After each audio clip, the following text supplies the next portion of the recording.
Assalamualaikum warahmatullahi wabarakatuh.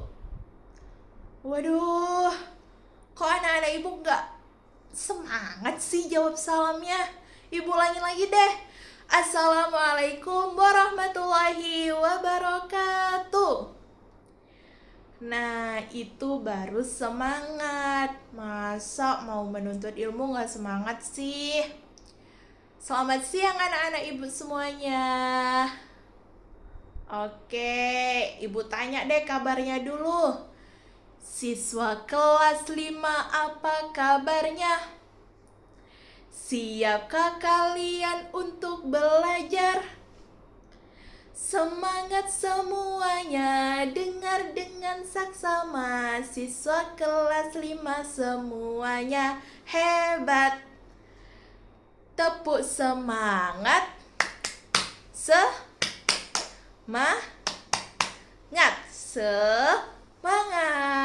Hore. Nah, karena udah pada semangat, langsung aja ya kita mulai pembelajaran pada hari ini dengan membaca Bismillahirrahmanirrahim. Nah, pada pembelajaran PKN, Ibu mau ngajak anak-anak Ibu semua untuk membahas tentang NKRI. Nah, di sini ada yang udah tahu nggak kepanjangan dari NKRI? Ayo, siapa yang tahu angkat tangannya? Siapa? Ayo, angkat tangannya. Apa kepanjangannya? Iya, betul. NKRI kepanjangannya Negara Kesatuan Republik Indonesia. Jadi, itulah yang akan kita bahas pada hari ini. Simak baik-baik ya anak-anak ibu semuanya. Nah, betul yang disampaikan oleh teman-temannya tadi ya, Nak, bahwa kepanjangan NKRI adalah Negara Kesatuan Republik Indonesia. Oke. Nah, kalau misalnya nih anak-anak ibu nanya, NKRI itu apa sih, Bu? Tadi kan hanya kepanjangannya aja. Nah, NKRI adalah berbentuk negara kesatuan yang sistem pemerintahannya republik serta wilayahnya terbentang dari Sabang sampai Merauke. NKRI adalah Negara Kesatuan Republik Indonesia yang wilayahnya terbentang dari Sabang sampai Merauke. Nah, juga terdiri dari 17.000 pulau. Pulau utamanya apa aja? Pulau Sumatera, Pulau Jawa, Pulau Kalimantan, Sulawesi, dan Papua. Nah, jadi di 17.000 pulau ini dihuni oleh ratusan suku bangsa yang berbeda-beda. Jadi seperti itu, Nak, tentang pengertian NKRI. Selanjutnya itu pentingnya NKRI. Nah, NKRI itu bagi kita sangat penting ya, Nak. Yang pertama, persatuan bangsa. NKRI menjamin kesatuan bangsanya walaupun berbeda-beda suku dari berbagai wilayah. Yang kedua, melindungi rakyat. NKRI juga wajib melindungi rakyatnya dari berbagai wilayah. Terus yang ketiga itu kesejahteraan bersama.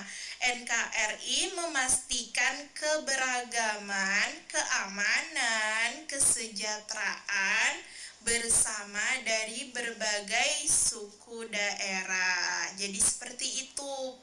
Sangat penting sekali NKRI bagi kita.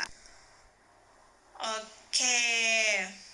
Mari mengenal alat pemersatu bangsa Indonesia. Di sini anak-anak ibu ada yang udah tahu belum apa aja alat pemersatu bangsa Indonesia? Belum ada yang tahu ya? Nah, Kalau misalnya belum ada yang tahu, simak terus ya pembelajaran Ibu. Nah, alat pemersatu bangsa Indonesia itu yang pertama bendera merah putih. Nah, bendera merah putih adalah bendera kebangsaan kita. Yang mana bendera ini yang dulu diperjuangkan oleh para pahlawan kita. Jadi kita harus menghormatinya. Ya, harus menghormatinya. Karena ini adalah bentuk perjuangan dari para pahlawan kita yang telah berjuang. Jadi seperti itu. Selanjutnya, lambang negara Indonesia adalah burung Garuda Pancasila. Burung Garuda yang gagah, kuat, dan besar, yang mana di dadanya ada 5 perisai. Nah, di sini anak-anak Ibu ada yang tahu kan? 5 lambang pada burung Garuda. Yang pertama itu ada bintang. Yang kedua ada apa? Rantai. Yang ketiga ada pohon beringin. Yang keempat kepala banteng. Dan yang kelima padi dan kapas. Nah, selanjutnya lagu kebangsaan Indonesia Raya. Nah, lagu ini yang kita nyanyikan setiap hari Senin. Pasti udah hafal semua kan lagu Indonesia Raya? Udah hafal semua kan? Masa ada yang belum hafal? Udah kelas 5 SD loh. Oh, alhamdulillah udah hafal semuanya ya. Bagus, sudah hafal. Selanjutnya peta wilayah NKRI. Nah, negara Indonesia ini dia itu membentang wilayahnya dari Sabang di ujung barat hingga ke Merauke di ujung timur. Terus tadi siapa yang ingat? Ayo, ada berapa pulau? 17.000 pulau. Pulau utamanya apa aja? Ada Sumatera, ada Jawa, ada Sulawesi, ada Kalimantan, dan ada Papua.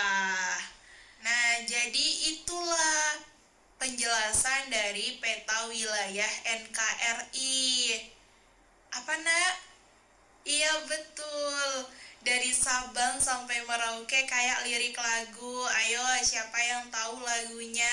Lirik lagunya apa? Ya, dari Sabang sampai Merauke berjajar pulau-pulau, sambung menyambung menjadi satu, itulah Indonesia. Nah, selanjutnya itu ada keberagaman di Indonesia. Nah, keberagaman di Indonesia tuh seperti apa aja? Seperti berbagai suku, budaya, bahasa. Terus ada pun contoh keberagamannya. Anak-anak Ibu dapat lihat contoh-contohnya. Seperti kain batik dari Jawa, tari saman dari Aceh, tari kecak dari Bali. Terus ada juga bahasa daerah yang lebih dari 700 bahasa. Jadi ya anak-anak Ibu, meskipun banyak sekali perbedaan di dalamnya, tetapi ini merupakan kekayaan bagi bangsa kita, keberagaman. Karena dengan adanya perbedaan, justru itulah yang memperkaya keberagaman di negara kita. Nah, selanjutnya Bhinneka Tunggal Ika. Artinya apa? Berbeda-beda tetapi tetap satu jua. Maksudnya yang itu tadi, Nak, yang seperti Ibu jelaskan tadi, yang pada contoh keberagaman. Nah, keberagaman kita tuh kan banyak banget ya. Jadi walaupun Itu banyak sekali perbedaannya, tetapi kita diajarkan untuk saling menghargai, menghormati. Terus kalau misalnya kita ada yang kesusahan, saling tolong menolong. Intinya, Bhinneka Tunggal Ika ini maknanya aja udah mendalam banget, berbeda-beda tetapi tetap satu jua. Selanjutnya itu pentingnya menjaga NKRI. Nah, bagaimana sih cara kita untuk menjaga keutuhan negara Kesatuan Republik Indonesia ini? Yang pertama itu dimulai dari saling menghormati. Nah, yang pertama ini menjadi kunci. Yang pertama ini saling menghormati. Walaupun berbeda agama, berbeda sukunya, berbeda budayanya, rasnya, tetapi kita harus saling menghormati satu sama lain. Jangan saling menghina, jangan saling mengejek, itu tidak boleh. Nah, jadi seperti itu. Selanjutnya yang kedua itu menghargai budaya. Nah, budaya kita ini kan banyak ya, Nak, ya. Jadi kita tuh harus menghargai dengan cara apa? Ketika ada budaya-budaya yang lain seperti dipamerkan atau diperankan atau ditampilkan, kita tuh jangan langsung menilai, ih budayanya jelek banget. Jangan, karena ini tuh budaya kita, budaya Indonesia. Jadi seperti itu. Selanjutnya menjaga lingkungan. Menjaga lingkungannya itu seperti apa? Nah, dengan cara anak-anak ibu nih, contohnya kalau misalnya setiap hari Sabtu menjaga kebersihan sekolah. Kalau misalnya waktu libur, menjaga kebersihan rumah. Kalau misalnya tetangga-tetangganya kayak ada kegiatan gotong royong antar RW, anak-anak ibu harus justru dianjurkan untuk saling bantu antara sama lain. Jadi seperti itulah kuncinya, saling menghormati, terus menghargai budaya, dan menjaga kebersihan lingkungan. Jadi karena kita udah berakhir nih jamnya, Ibu akhirin pembelajaran kita pada hari ini. Semoga ilmu yang Ibu sampaikan bermanfaat bagi anak-anak Ibu semuanya dan dapat dipahami, dapat dimengerti, dan bisa berguna bagi anak-anak Ibu semuanya, baik itu di lingkungan sekolah maupun di kehidupan sehari-hari. Jadi sampai sini pembelajaran kita. Sampai jumpa di lain waktu. Wassalamualaikum warahmatullahi wabarakatuh.